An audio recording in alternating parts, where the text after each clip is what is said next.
ഇപ്പോൾ കിട്ടിയ വാർത്ത പ്രകാരം കൂടുതൽ ജില്ലകളിൽ ഇന്ന് വിദ്യാഭ്യാസ സ്ഥാപനങ്ങൾക്ക് അവധി പ്രഖ്യാപിച്ചു.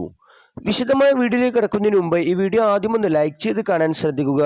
ഉപകാരപ്രദമായാൽ നിങ്ങളുടെ സുഹൃത്തുക്കൾക്ക് ഷെയർ ചെയ്യാനും ഇത്തരത്തിലുള്ള ഇൻഫോർമേറ്റീവായ വീഡിയോകൾ എല്ലാ ദിവസവും നിങ്ങളുടെ മൊബൈലിൽ ലഭിക്കുന്നതിനായി ഈ ചാനൽ സബ്സ്ക്രൈബ് ചെയ്യുന്നതോടൊപ്പം നോട്ടിഫിക്കേഷൻ ബെല്ലൈക്കണിലെ ഓൾ ഓപ്ഷൻ എനേബിൾ ചെയ്യാനും മറക്കാതിരിക്കുക. അങ്ങനെ ചെയ്യുകയാണെങ്കിൽ ഞങ്ങൾ അപ്ലോഡ് ചെയ്യുന്ന എല്ലാ വീഡിയോസിൻ്റെ നോട്ടിഫിക്കേഷൻ യഥാസമയം നിങ്ങളുടെ മൊബൈലിൽ ലഭിക്കുന്നതായിരിക്കും. നമുക്ക് നേരെ വീഡിയോയിലേക്ക് കിടക്കാം.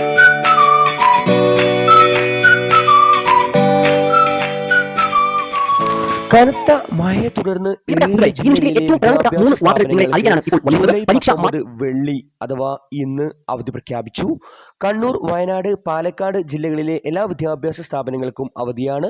കാസർഗോഡ് ജില്ലയിൽ കോളേജുകൾ ഒഴികെയുള്ള വിദ്യാഭ്യാസ സ്ഥാപനങ്ങൾക്കാണ് അവധി. കോഴിക്കോട് ജില്ലയിൽ higher secondary, vocational higher secondary ഉൾപ്പെടെയുള്ള എല്ലാ സ്കൂളുകൾക്കും പൊതുവിദ്യാഭ്യാസ ഡയറക്ടർ അവധി പ്രഖ്യാപിച്ചിട്ടുണ്ട്. ഇവിടങ്ങളിൽ മുൻകൂട്ടി നിശ്ചയിച്ച പരീക്ഷകൾക്ക് മാറ്റം. മലപ്പുറം ജില്ലയിൽ കൊണ്ടോട്ടി, അരീക്കോട് ഉപജില്ലയിലെ പ്രൊഫഷണൽ കോളേജുകൾ ഒഴികെയുള്ള സ്ഥാപനങ്ങൾക്ക് അവധിയാണ്.